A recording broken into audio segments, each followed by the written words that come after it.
So hello and welcome to our weekly Integral Love Relationship Web Jam. My name is Martin Utschig and I'm the author of Integral Relationships, a Manual for Men. And my new book, Sex, Purpose, Love, Couples in Integral Relationships Creating a Better World. And the purpose of our web jams is to further the Integral Love Relationship vision. And today I'm super excited to be with one of these couples who make the world a better place, Antia and Broderick, or Brody Boyd. Welcome to the web jam. So Antia and Brody Boyd have been helping thousands of single men and women all over the world for over 2 decades combined to attract the ideal partner for their dreams as soon as possible, without loneliness, frustration, or wasting any more precious time. So this is just like that gives me chills because, you know, the integral relationship vision I think is great, but there's a lot of single people who, you know, learn about the integral relationship vision, but in order to enact it, of course, we need a partner. And so I'm really curious to learn how you help singles who want to have a long-term loving and supportive integral relationship, maybe I say, with the right partner for them quickly without trust issues. It's a big deal, sadness, or attracting emotionally unavailable partners. So we have a lot to cover. I already have 10 questions in my mind. And you are both happily married and live in beautiful San Diego area of sunny California. I'm a little bit north, but it's very sunny today too. So I joy in your joy of living in Southern California. And you both look forward to helping you, the listener, to attract your ideal romantic life very soon as well. So thank you for your generosity to come online this morning. So how did the two of you meet? And tell me a little bit about your marriage and your... Everything started for me, and I love that we have German listeners as well, because my journey started in Eastern Germany, where I grew up in an emotionally absent household. And as a response, I created a lot of conflicts inside of myself because I didn't get the love and the affection that I always wanted. So I developed a coping mechanism. And my coping mechanism was being Little Miss Independent and making sure that I don't need anyone. Now, unfortunately, even though it got me a lot of A's in school and things like that, it really translated me attracting a lot of emotionally unavailable men into my life because they were just as conflicted emotionally inside of themselves the way I was conflicted inside of myself. Now, fast forward, workshops, tens of thousands of dollars of investments, going to UC Berkeley, all of that later, like having a lot of intellectual knowledge, it still didn't help me to attract the right man for me. As a matter of fact, oftentimes it would get into my way because I was so much in my head versus in my body, until I hired a one-on-one mentor for myself who really helped me to break through my blind spots, which particularly were being vulnerable without the fear of weakness and setting boundaries without guilt. And out of that, I developed an enormous amount of self-trust and alignment. And just a couple months later, I mean, it was even 7, 8 months later, I met this handsome man here right next to me. And the first night that we met, he told me that I'm the girl of his story. So you had a story, Brody? You are a visionary woman. Because my journey was a beautiful blonde German woman. Well, I didn't know she was going to be German, but yeah, I had a lot of the other things. That was kind of a surprise. But everything else was on the list and that I had made that I called my story, which I highly recommend and I help my clients with as well. But because I had a very similar journey as Antia, and I grew up actually with a controlling mother growing up, which was really hard for me because she was always telling me what I could do, what I couldn't do. And she really took away the power from my dad as well. So I didn't have a strong masculine role model growing up. And so fast forward, when I got into college, I did a little bit of work on myself. I started breaking free of my parents' influence, becoming my own man. And I got my first relationship. And we were together for 2.5 years. And after 2.5 years of being together, she decided to leave me, and she dumped me. And that was surprisingly very devastating for me. And I felt like rejected. I screwed up. I'd be alone. And I entered this deep depression. I was severely depressed for about a year.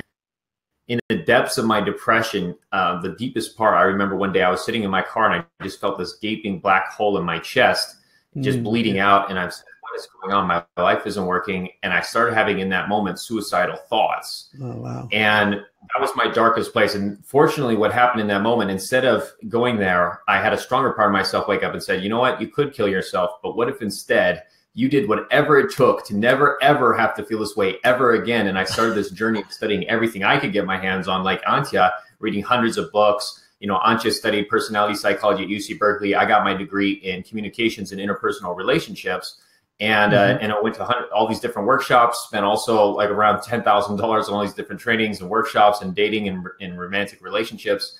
And eventually I hired my own dating coach as well. And he helped me see what I was doing wrong in my patterns, took me under his wing. And that's when I finally broke through and finally started having great results with women. I understood it. I understand how to relate. I understand how to make women happy and how to attract them and all that. And that's when I eventually met the lovely Antia in Hawaii. So that's one thing she forgot to mention. We actually met in Hawaii. We were both living there at the time. We'd both moved there.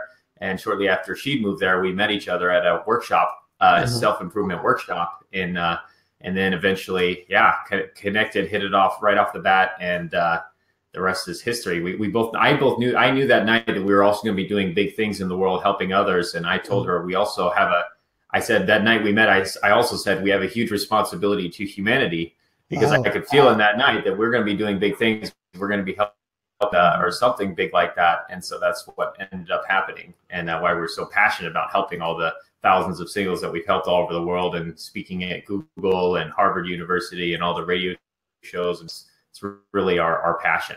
We love doing it. If you could see, you know, my hairs are standing up on my arm right now. You know, hearing you speak and seeing the two of you, this is so amazing and important the work you do. So Gustav, can you speak a little bit more slowly? So for our international listeners. Both of us will try. Yeah. I can also speak German for Gustav, but then all the Americans can't understand it. Yeah. You know, in a few years, all of this, there will be a button where you can translate simultaneously, you know, through intelligence into the language of the world, and we will feel like, wow, how retarded were these people in 2018? We didn't have real-time translation. I was just in Turkey for teaching a seminar for 5 days, you know, and I was completely lost in translation when I said 3 words and my interpreter said like 5 sentences, and I didn't know what is going on. So 2 things initially stuck with me were emotionally unavailable and healthy boundaries without guilt. I like this addition of without guilt.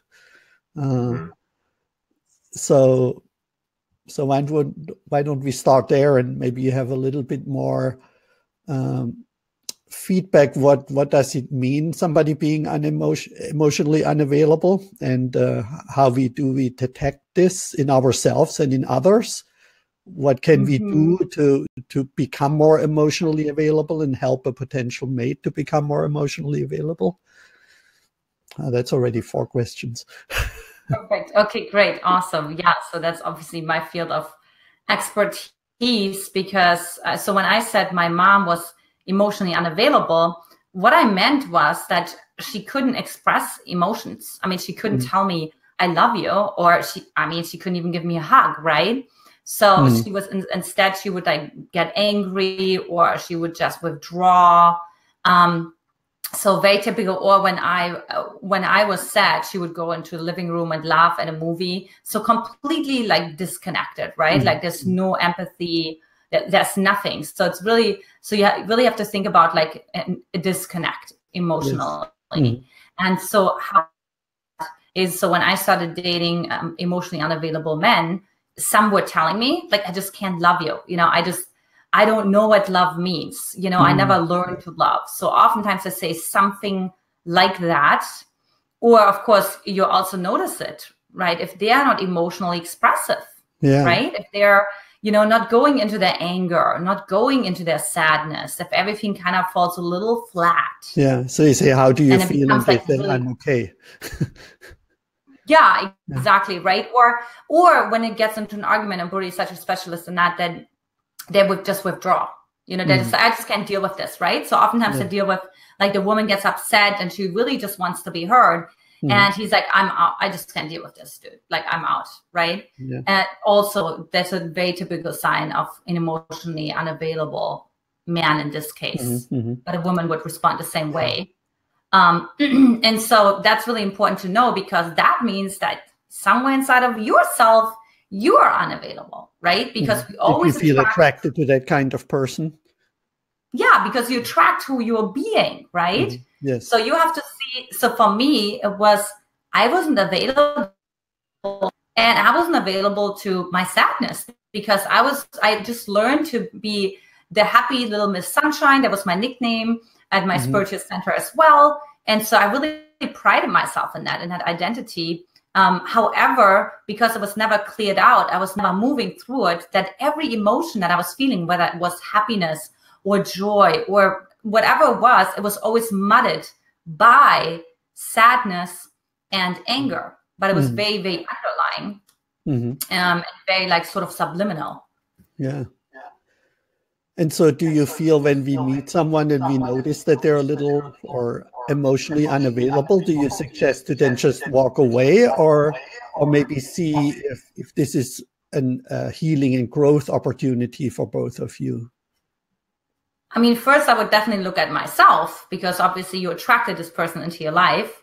So I would look at myself, but after I have really gotten into my emotions and healed that, then I would just say, you know what I mean? I would just send those people on their way, because they have to really decide that they want to connect to it. What I see so many women do is they want to, or Brody will agree with that they want to kind of save the other person, right? I'll help you heal, and I'll help you, I'll rescue you. And no. Like, specifically emotionally unavailable people, this desire has to come, especially with men, and Brody can attest to that.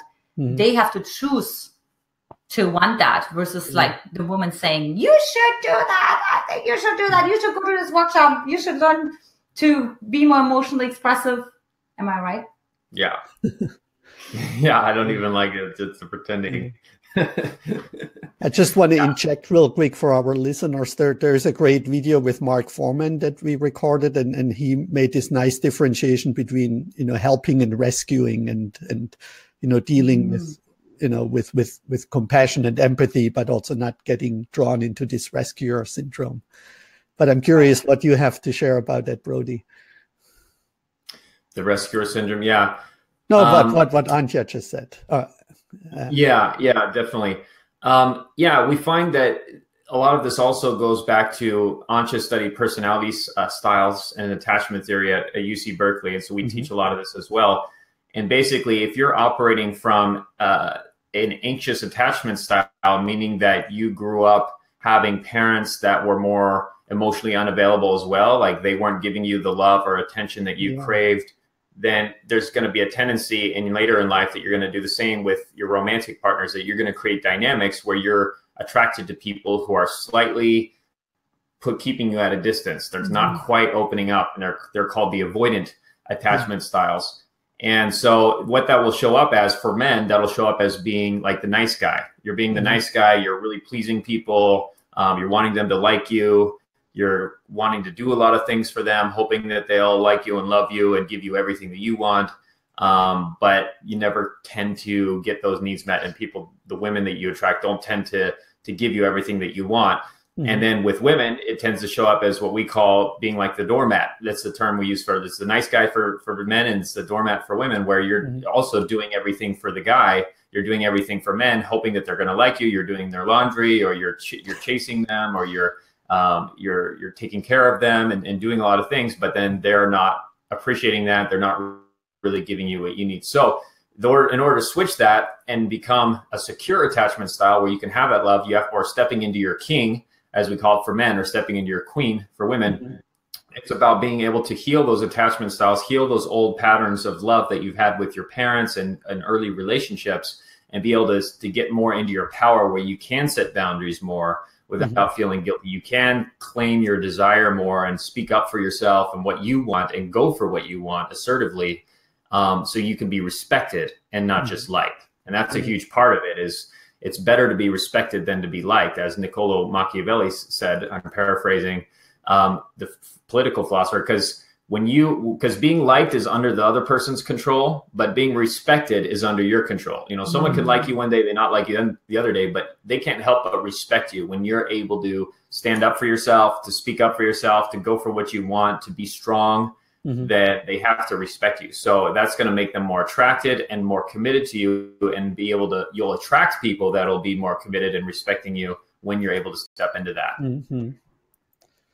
So where is then the line between being egocentric or even narcissistic, right? In this desire to be respected.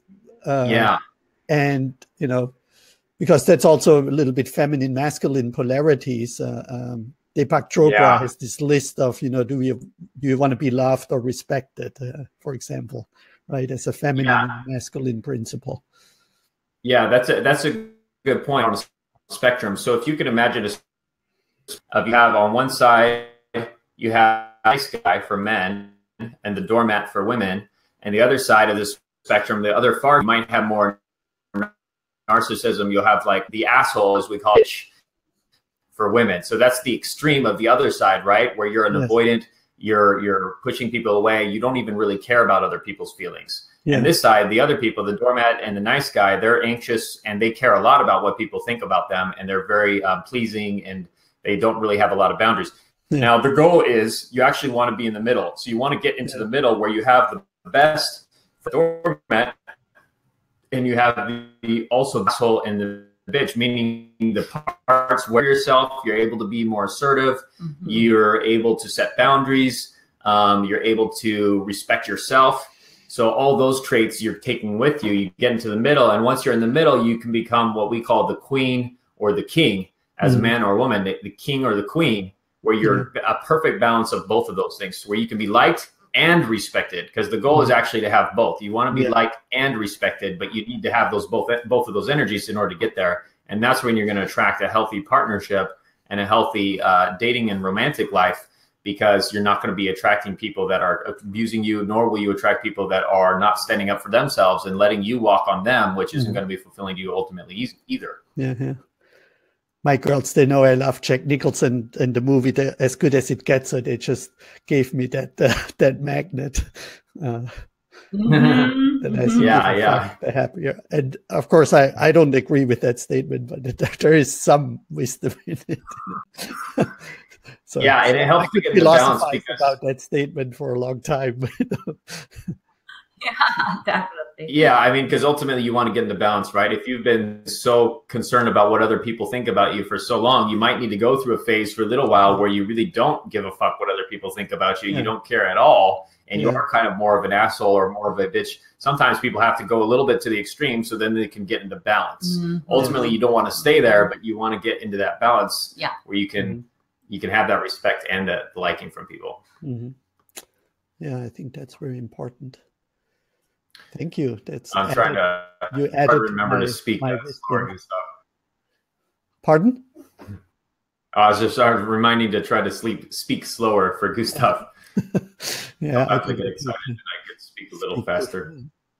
Right. So what is at the core of your work? So there is, a single person listening and I mean, I've been single for a long time, and there is, of course, this yearning and longing for being with the ideal partner. And then you talked about the story, right? And when I define my ideal partner now, it becomes so narrow. Last week, my guest said, Martin, you have to push the delete button, right? Like letting go of all your expectations. But later he sent me an email and said, I also admire you for being so clear in your mission and vision and passion, right? That you want to share that with a partner. So you know, I'm still a little bit conflicted. You know, my last girlfriend said she felt, you know, I was too narrow in my passion, but I can't write a 800-page book if I'm not focused, right? And so I'd like to get a little bit feedback from you and coaching myself, and hopefully that helps some other people. You know, again, between these two extremes of, I just want to be open to anyone who loves me, and you know, because I'm so desperate to be in a relationship. And on the other side, what you call your story, right? Having a clear vision of who you want to attract. And so maybe you can speak to that. Really start with really differentiating when we talk about the list, benefits versus features.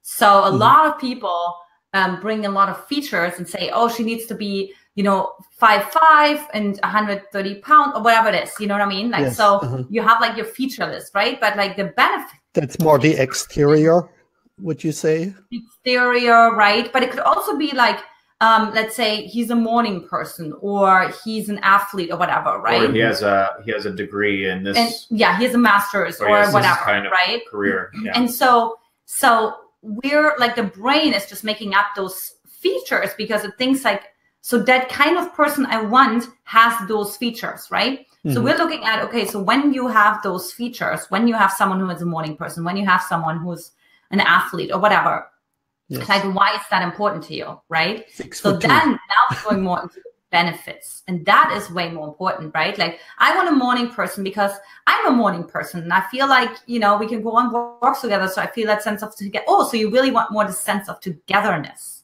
That's really what you want, right? You don't actually care about the morning person or something like that, right? Or I want an athlete because he takes care of himself. So we really want someone who takes care of himself. Doesn't necessarily have to be an athlete, right? So that's what I would say, to find that middle ground. So you look for the underlying desires, or what's the right word? The longing that is represented to that exterior.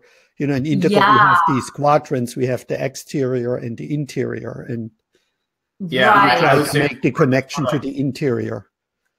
Yeah, it's more like surface things versus depth.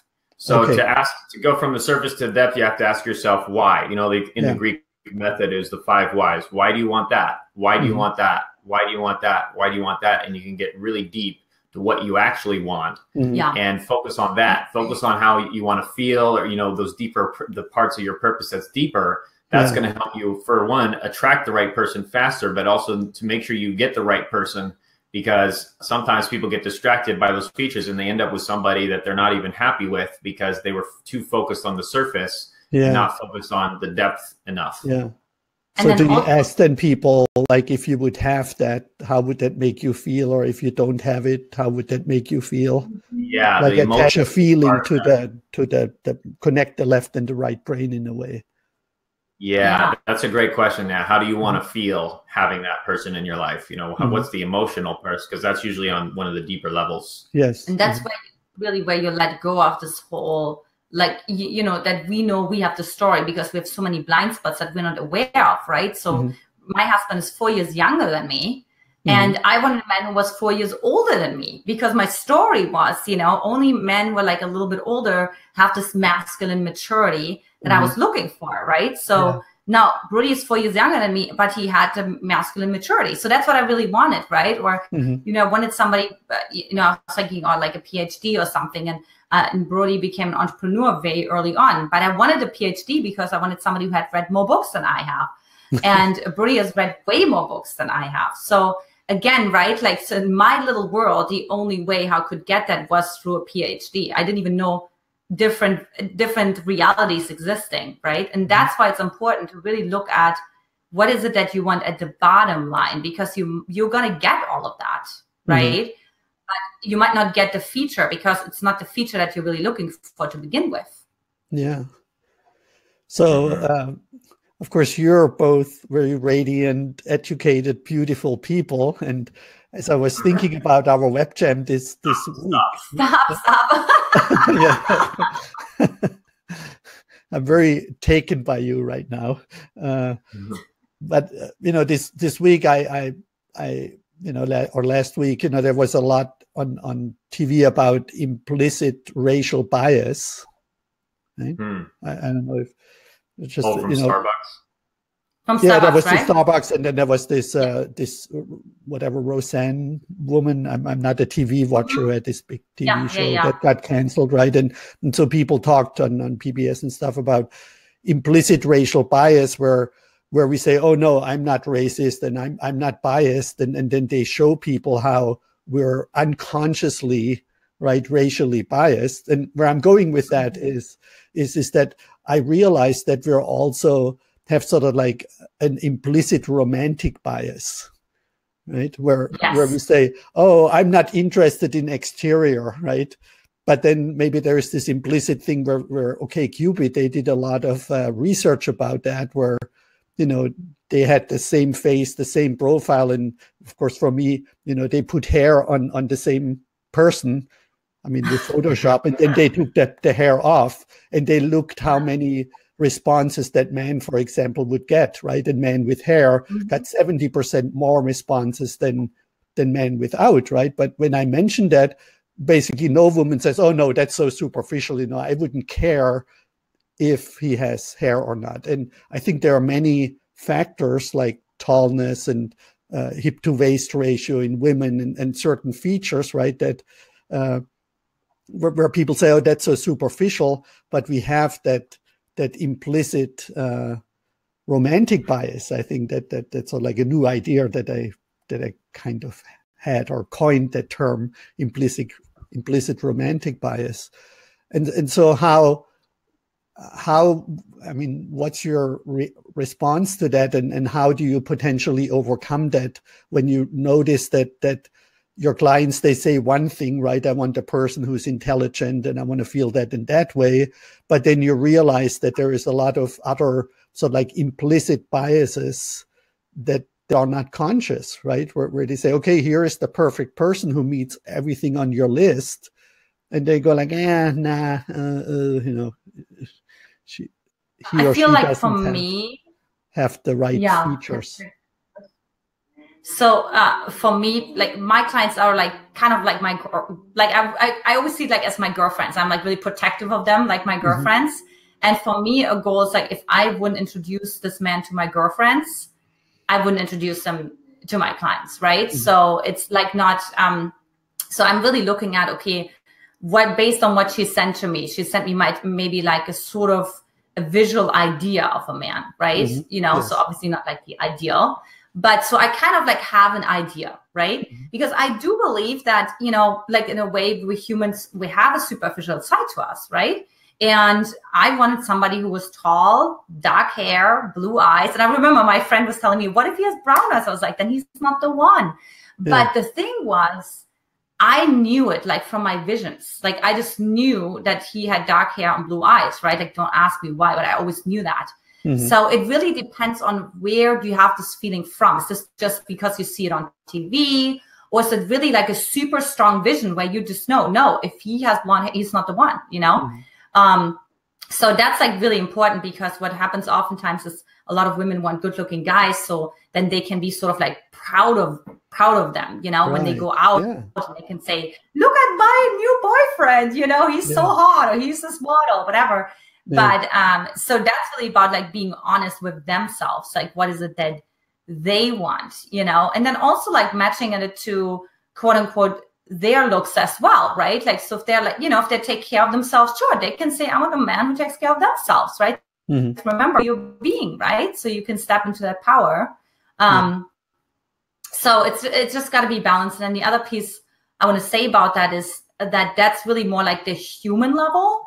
And I work so many times more on like the, more like the soul level, right? The human level is more where we look at, of course, the animal levels where you go to bars and, big boobs and, the man has the muscles and whatever, right? So what we're animalistically attracted to. Then the human level is the compatibilities, the looks and, like, oh, he went to Harvard too and whatever. But the soul level transcends all of that, right? So I always invite, when people come to me and ask me this question, I always say, it depends on what level you want to play at, right? But if you want to have the soul connection, I would let go of those kind of questions, because they're not serving you.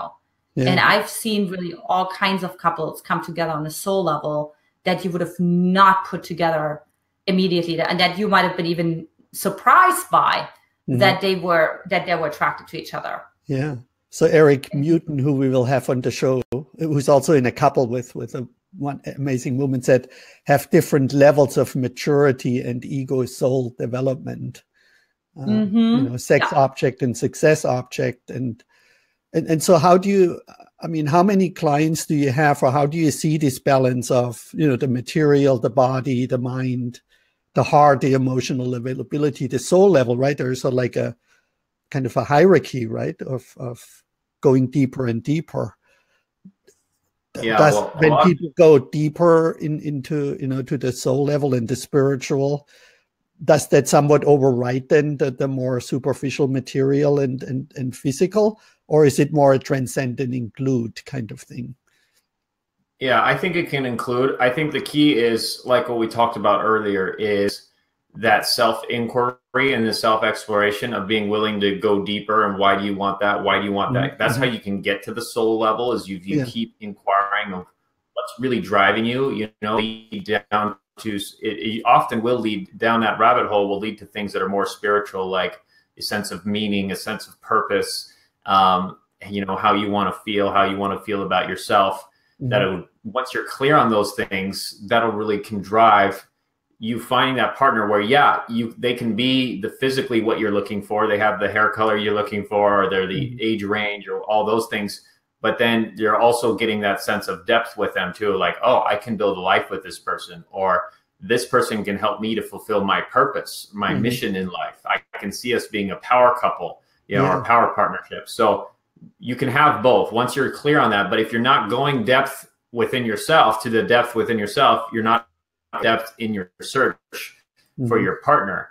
And especially with online dating and that kind of culture, it can be very easy to get lost and to get distracted, because it feels like shopping at the grocery store. So easy to just pay attention to the physical pieces and the superficial pieces, like, oh, they went to this college, and oh, they have this attractive face and an attractive body, and it's very easy to be distracted by all that, which is another reason why we're not big fans of online dating. I mean, we recommend once you get good work with a coach and you have better strategies as far as where to go to meet quality singles, and also how to approach them, or how, if you're a man, or as women, we don't really coach them to approach, but like how to attract people to you, how to be attractive when you're out, to have kind of connections. You can actually save a lot of time, and you'll know right away when you meet someone if there is that soul connection there as well. There's not just that they meet your superficial requirements, but there's also that depth there too. Like when I met Antia and I said, you're the girl from my story, which I meant she met all those different levels. Yeah. And I told her that we have a big responsibility to humanity. So I wouldn't know that if I just was looking at her profile online. In fact, if we were just doing online dating, we wouldn't have met each other. I would have filtered him out. We would have probably filtered each other out, because she was looking for somebody older. I was looking probably for somebody younger, or at least my age. And I didn't expect she would be from Germany, but that I don't think I would have filtered that out. And then of course she wanted me to be wanted someone more educated, so she would have filtered that out too. So again, it would have just been caught on the superficial level, and it wouldn't have had the depth. So that's a part of it that can play into it also. Yeah. So what I'm really hooking in here, and people cannot read in the YouTube video. So Eric says, I love the 5 whys as a depth tool, and Eric is a PhD psychologist and teacher extraordinaire in Massachusetts. So where do you send people to get quality connections? Let's hold that question for a second, because what I'm really hooking into is this greater responsibility for humanity. Is that how you said it? Yeah, that's what I said. Yeah. And in my book, I described it between a hedonistic lifestyle in relationships versus eudaimonic, right, where we feel we want to contribute to the world. Not many people feel that way, that they have a responsibility for humanity. Where did that come up for the two of you? Because that seems to be a profound difference, in power couples, or in the couples where I feel choosy about, where they have this shared purpose for making the world a better place. Yeah, definitely. Well, I'll start first. And you're so young, right? So I mean, I'm really impressed, you know, that this seems to be a driving force and connection in your relationship. So if you could speak a little bit more to that. Yeah, definitely. Well, so I'll start with the Maslow's hierarchy of needs, right? The pyramid of needs, and the way that Maslow originally laid that out was that at the top of the pyramid is self-actualization.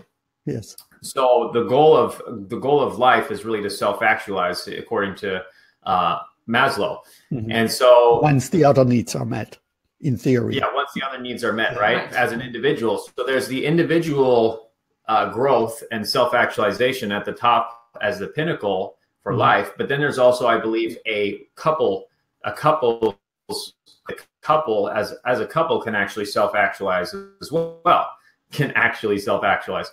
So that's what I was feeling before I met Antia. Was I had been dating. I had worked with my dating coach. I had gotten really good at meeting women and connecting and opening up and being able to understand them and relate to them well. And so I'd been dating quite a bit, and I was starting to realize that a lot of my dating was feeling very superficial. It was starting to feel very superficial. That it wasn't having that depth. I wasn't feeling like I was contributing in some way, because I was on my path of self-actualization, and I'd gotten to the point in my life that I knew I wanted to leave a legacy, and I wanted something to help the world, and I wanted to be remembered, and do some great things in the planet and in the universe. And so I was on that journey myself, realizing I was getting closer to wanting to self-actualize for myself because of all the work I had done, and getting closer to self-actualizing. And I realized that for me to really fully self-actualize, I needed to have a partner. I wanted to have a partner to do that with, and to have an even bigger impact. Because I believe you can have a bigger impact with the right partnership than you can just being single. And with the right partnership, that's the key. Yeah. And so then I started realizing that for myself, I wanted that partner by my side to self-actualize with. And so that's when I met Antia. I felt she was the partner I could do that with. And so that's what I recommend for everyone listening, is that to get clear for yourself, what is your self-actualization journey look like? What is the purpose? Why you're here? What legacy do you want to leave behind? How do you want to be remembered? How do you want to make the world a better place? Yeah. All those questions that are self-actualization questions, get clear on what that is for you, and then get clear on what kind of partner could you have in your life that will help you on that journey, that you can do that together. That maybe there's even another way that you guys can self-actualize, and that'll help you to know and to attract somebody that you can actually do that with. So those are my thoughts on that. Yeah. You probably didn't see, but I deeply bow my head to you. It's wonderful. Thank God. Yes, you're welcome. Well, so how did that feel to you, Antia? I think for me it was like a little different. Well, it's really actually interesting for me. Everything I think started because when I was a little girl, we were moving every other year. So I had to really develop myself internally much more because I didn't have an external culture. Like the culture was changing all the time. I was moving from, and Gustav will, appreciate that, from Eastern Germany to Bavaria, and there's all the different cultures and all the different religions and habits and customs and things like that. So I had to really become much more observant of myself because I was really the only common denominator wherever I went. Everything else changed. And so for me to have some sort of stability, I had to get to know myself. Now then fast forward 10 years, I had the worst acne of my life. Like I had the worst acne. I mean, all, what is the word? I just know the German word. What? For skin doctor. I don't know. Okay, well, dermatologist, yeah. Dermatologist. They took photos of me as like the worst case scenario, an example and things like that. So again, I couldn't rely on my outside world. I had to go on the inside because I couldn't go out. I couldn't go, boys didn't want to go out with me. I looked like a monster. I looked like Hannibal from the Silent Lambs or whatever it's called. Yeah. That's how I looked like. I looked like I had this mask of a crust in my face. And so I think that's where it really started, and then you add on that my dad started to study spiritual principles when I was 12 years old. So he was bombarding me with like books and prayers and affirmations. like more than I wanted to. And you might say, well, that's great. Not so much. I was a teenager. And, you know, as you know, one thing about teenagers, they want to do the opposite of what I have 3 daughters, so yeah, you know, but the seed was certainly planted, right? Yeah. So when I came to the US when I was 21, like I really got to explore myself, because now I was like tens of thousands of miles away from my parents, and I could just really see what it was all about, the spirituality and all the drive that I felt even as a little girl, like who I was and my personal growth. And then the last part, when it comes to really being the couple, it's really like, for me, my highest need on my list was that he's committed to spiritual or personal growth. Like that was an absolute, like, zero taboo. Yeah. Must have. Yeah. Yeah. And then you also did you feel then that you somewhat adopted his purpose, or did you feel there was a coming together of purpose? Because that's something I often struggle a little bit with, that women feel, oh, now I see what my purpose is. It's like your purpose. And I say, no, you know, you have to have your own purpose before you can share it with someone. But maybe that's not true. You know, I don't know. So what's your experience? I think it's really important about the interdependence, right? Like, you don't want to be codependent, like, oh, you have this purpose, I'll adopt it.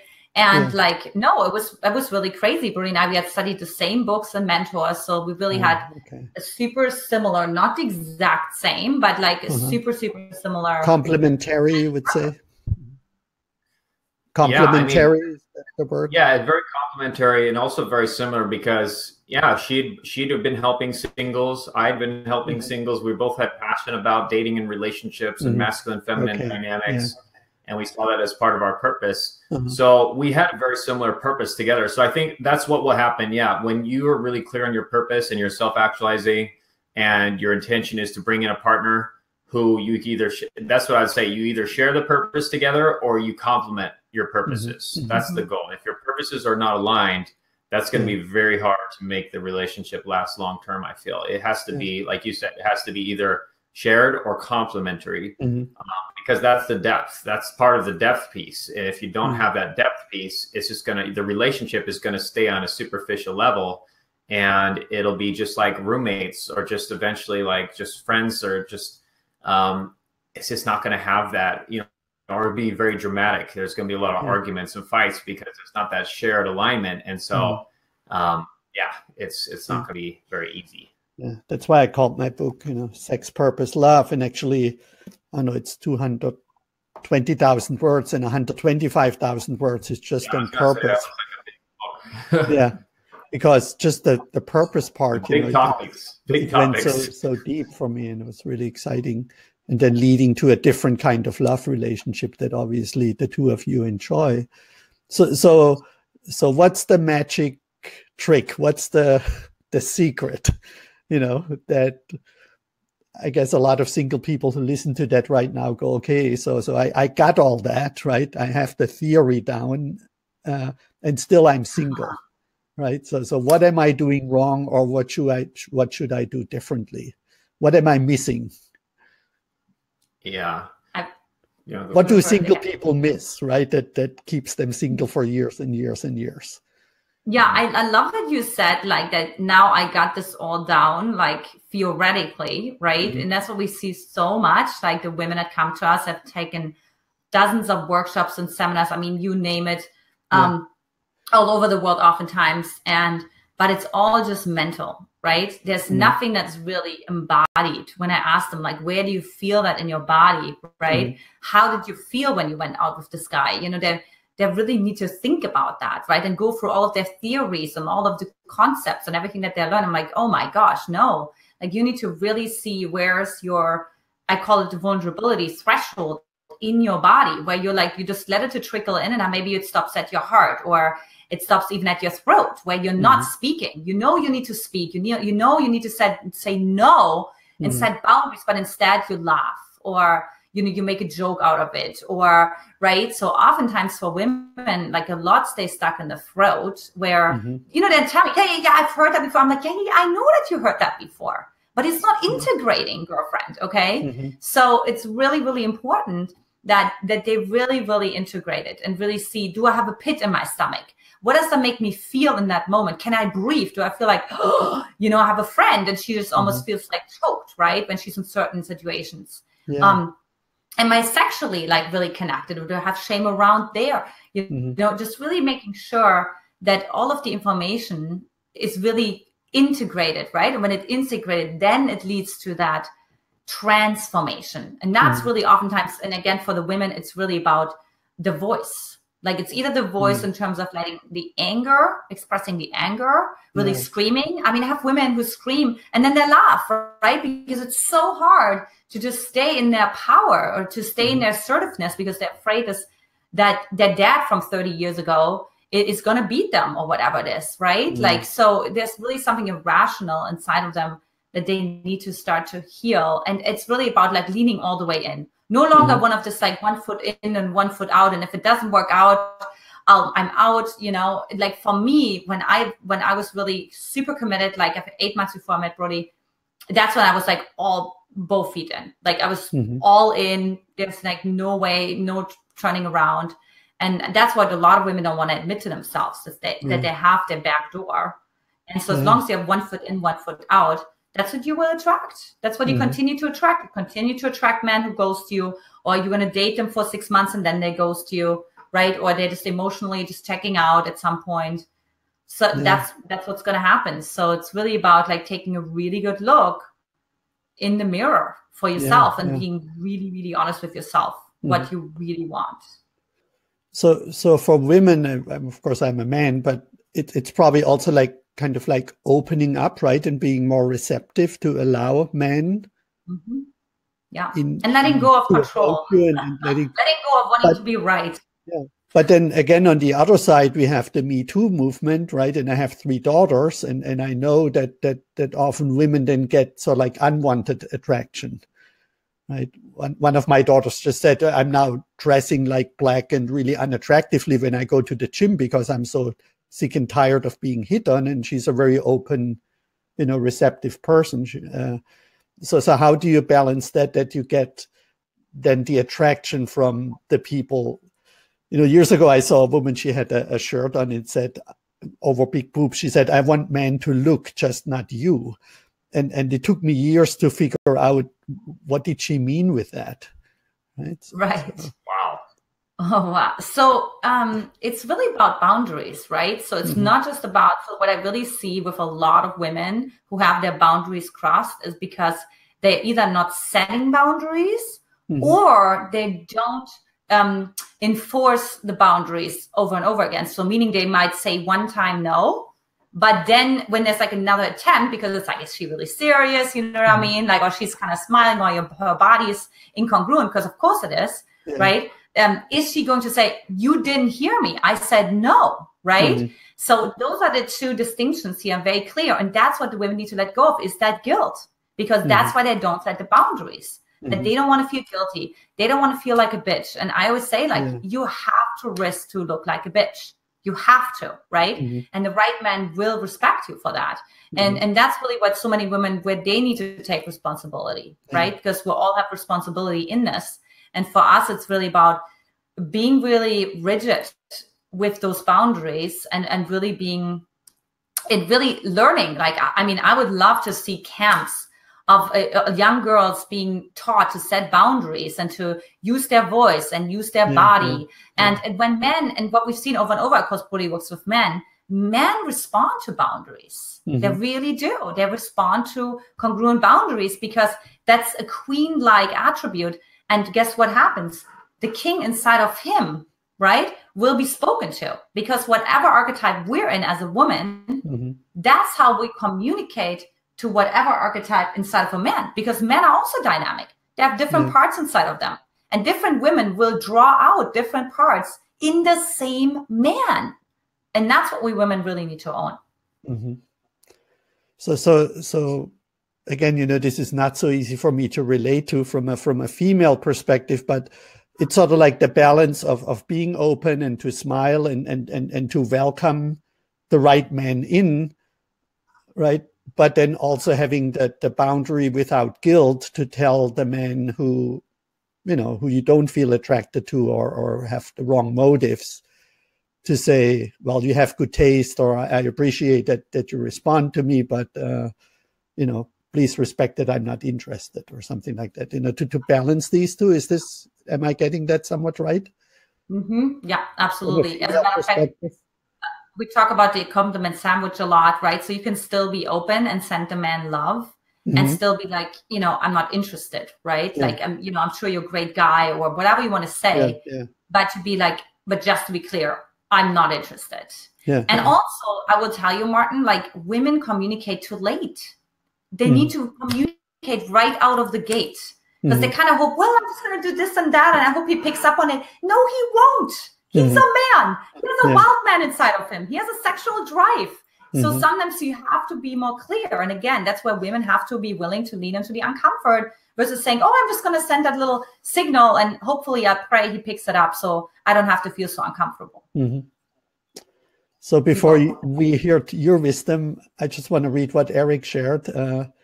Where does Martin go to find women when he's not busy writing and planning webinars? Okay, but what his real question is, I agree with all that is being said about the internal changes and the qualities of the queen and king, and you have to go to places to find like-minded people. So we want to come to that question, because I think that's, of course, very important after you give your wisdom, share your wisdom around this. Before we wrap it up. So basically, what I would say is the key to attracting your partner is alignment. And alignment, starting with what we've been talking about a lot in this training so far, your purpose, and getting clear on that, and actually do a whole training on my website for men now that we'll talk about after this, I'm sure, called the Master Life System. And basically the system is getting into alignment, and getting clear on your purpose for why you're here, what you want to change in the world, what legacy you want to leave behind, how you want to be remembered, all those things. And then getting also aligned with your identity in your goals. What are your goals to achieve that purpose? You know, with your ideal romantic relationship, your career, your health, all those goals. And then your identity. What is your identity? What do you believe about yourself? Who are you? And then your beliefs about women, about dating, about romance. What are all those beliefs? Are those beliefs in alignment with your purpose and everything else? Going all the way down to things like what questions you ask yourself regularly on a regular basis. And then also your environment, which is what Eric's talking about. Is your environment also in alignment with all that? So for example, are you going to the right places to meet quality women that are in alignment with your purpose as well? Not that you're just going out to a bar because there's people there, but are you going to places that are in alignment also with why you're here on the planet, with the legacy you want to leave behind?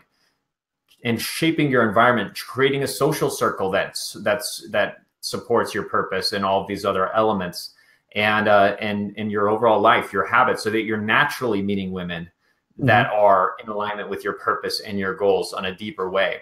And finding out what that is, it all starts with your purpose. So it's hard to say exactly where you're going to need to go. And that's why I can help to work with a coach with that, Eric. It's hard to say exactly where you need to go, because that's going to depend a lot on your purpose and the type of woman that's going to be best.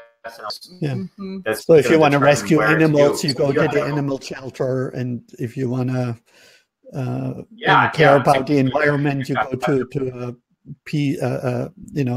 Save the Planet group or World Peace. You go so that's basically the idea is has to align with your purpose, because if it doesn't align with your purpose, it's not going to work, because your system is gonna reject it at some level.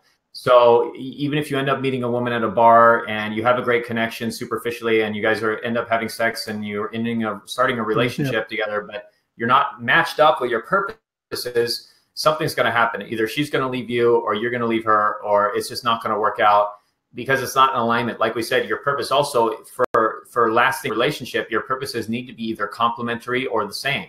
So supplementary or the same. So that's just not going to be aligned. So you have to get to that alignment. And that's why I really recommend the Master Life System. You have to have a system that helps you get into alignment on all those different levels, including your values and your skills. And there's so many different levels of that. You're like a spear that's like shooting straight forward towards your ideal life. Like a laser. Like a laser towards your ideal life, rather than like, just throwing a pile of dirt. It's just being spread out everywhere. Like wet sticks, it just right? scatters everywhere. Throwing mud against the wall is not probably going to stick very well as if you throw a spear and it's going boom right in the middle of the target. So you have to be in alignment, or else the resistance is going to be very strong, and you're not even going to go out. Your resistance is going to be so strong you won't even go out, or you'll see a woman that you want to approach and you won't be able to approach her because it's not in alignment, and your system's going to stop you from. It's going to be like no, and you're going to be like, why can't I approach? Why can't I do that? That's why. It's because the alignment's off. And I feel that's where so many men go wrong, right? Because I see, especially with men, I see that one with women, where they're like, oh, my buddy, he met his woman online. Yeah, because it was his alignment, right? It wasn't because of the online that it worked for him. It wasn't because of OkCupid or Match.com that it worked for him. It worked for him because he was aligned, right? He listened to his intuition. He was driven for whatever reason to do this or to write this or whatever. And so was she, right? Because, when you're aligned, you can meet people anywhere. At one point, I have a note behind my windshield wiper when I came out of the grocery store. Another time I met someone in traffic because, we were like moving like a snail. So I could make a friendship along the way with, with the windows rolled down, right? So, I mean, I can tell you story after story where it really has nothing to do with every single time I was in alignment. Right? Like 100%. Yeah. And same with your passion and your purpose. And exactly. Everything else on the levels. Yeah. So in summary, you could say work on your emotional wounding and become more emotionally attuned and in touch and consequently available. At the same time, work on your... Pardon? Go ahead. Yeah, not just emotionally, but on all levels, mentally, physically, spiritually, and emotionally. Okay, got it. Yeah, very good. I wouldn't have gone there. So work on all these levels, become aware of your higher purpose, and which is usually then outward focused in helping humanity or making the world a better place. And then find the places where these people meet, where these people go. Right. Yeah. I feel very out of place in LA, right? Because there's very few people who care about the planet and the future of humanity. It could just be your community. Yeah, I would say that too, Martin, because we put on power couples for a race where they all care about humanity. So I would almost say like I have less people I know that don't care about humanity than I know people that do care about humanity. Yeah, because you structured your life that way. Yeah. Did you I have another little question, and we're I like these webcams where I thought we talked for 10 minutes and then an hour is gone. So I know. So in interval, we think about these different levels of consciousness, and I sometimes notice that at certain groups, have 75% women, right? And then other groups have 75% men. And it's all sometimes structured a little bit like I'm going to a trade show next week, for example, in Vegas, right? About technological installs. It's 90% men there, right? And then I can go to the Agape Church and there is 75% women there. So do you have a little bit wisdom when you're in group where there is sort of like this imbalance, these gender imbalances? In Turkey, in my training, we had 18 women and 2 men, right? And it was a real problem attracting men into this group. And of course, these women, I want to meet men who are interested in that kind of work. So what is the advice there? Yeah, I'll answer this, and then we got to get going here too, but I'll give you my little tips. So again, if you're in alignment with your purpose and you're going to the right places, it doesn't matter if there's 99 men in the room and only one woman. But that woman, if that's the right woman, you're going to be able to connect with her and to attract her, because it's all about that alignment. And it doesn't really matter the ratios or the quality of that group, because you only need one. You only need one. That's the thing. And when you're in alignment, you'll start to attract that small percentage, or even if you're in a massive city of tons of people and you only need to meet like a handful of people, the right women, and you're done. You know, you found the one that you want, because that alignment's going to lead you to them. And then structuring your life and, you know, working with a coach or having some support around that to structure your life so you're naturally meeting those kind of women or people, then you're going to do it. It's going to go even faster for you too. Oh, yeah, that's very good advice. Thank you. So if people are now, your phone's going to ring off the hook, I guess. How can they find you? Yeah, so for the men who are listening, pitch. Yeah, the elevator pitch. Yeah, so for the men who are listening, you know, what I found after getting this training and what's going to be needed next is, like I said, in my journey, it's going to take support. There's a lot of this stuff that we don't see our own patterns. We don't know exactly what we're doing wrong that's keeping us stuck. And that's why you often need an expert outside of you to be able to show you what's differently. You know, a fish doesn't know that it's wet. A fish doesn't know it's in the water. It doesn't know about New York City. So you need that expert outside to be able to see that and to help you customize things and have the support and the accountability to make your life a reality as quick as possible. Mentorship is the fastest path to learn a new skill. And it always has been for all of human history. And that's what helped me the most. So that's what I'm offering to the men listening. If you're really committed, you want to get your life handled, not just with the women piece, because that's actually going to be the easy piece. Once we get everything in alignment for you, I have a powerful system that I've created that I'd love to share with you and help you with that. It's called the Master Life System. So all you have to do for that is actually the fastest way is just go to my website, masterlifesystem.com, masterlifesystem.com. And you can sign up for a breakthrough session there with me. I'm offering where we can get on the phone for about 30 minutes, go much deeper, and I can help start customizing things for you, lay out a whole path, and get you on track. Get you on track with your ideal life. It's a super valuable session with me, something I normally charge $297. But right now I'm offering that for completely complimentary for the men who join this training. I'd love to support you. And this is my passion. I love to help men with this. And you can also go to our website, findtheoneelite.com, which is more specific for dating advice, but that'll also lead you to Master Life System.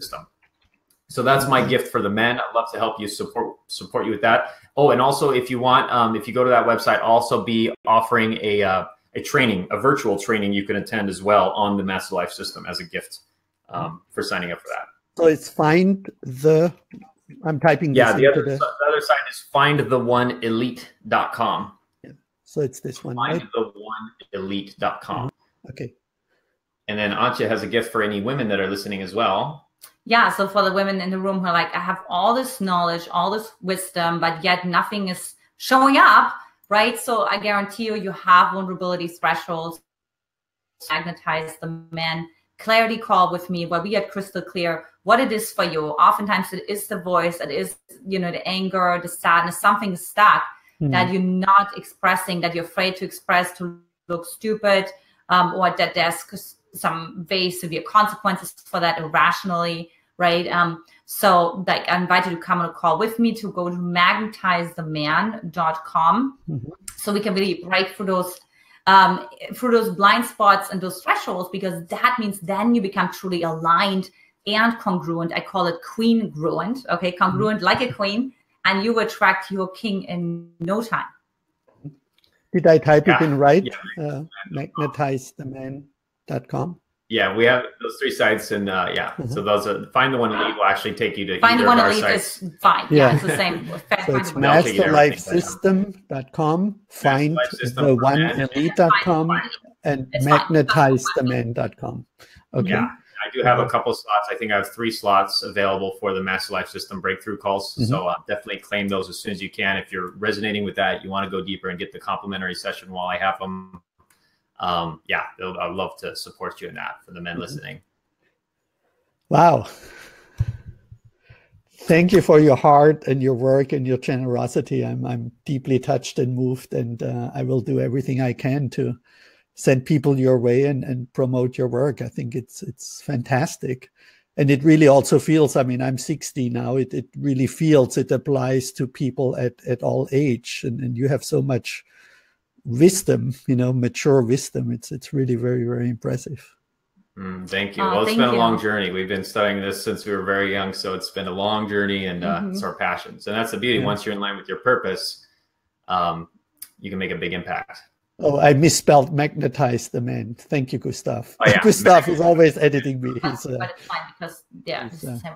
a great supporter in Munich. Vielen Dank, Gustav. Ja, bitteschön, Gustav. Schöne Grüße nach Jens. Ja, viele Grüße nach Deutschland. Okay, have a wonderful weekend, and I'll hope we stay in touch in one way or another. Sounds great, Martin. Yeah. Absolutely, Martin. Yes, thank you. Yes, sounds great. And then send us the recording as well. We can share it with our followers too, potentially. I will definitely do that. Thank you. All Bye-bye. right. Take care, everyone. Awesome. Much love. All right. Much love. Bye, Gustav. Bye, Eric. Take care. Mwah.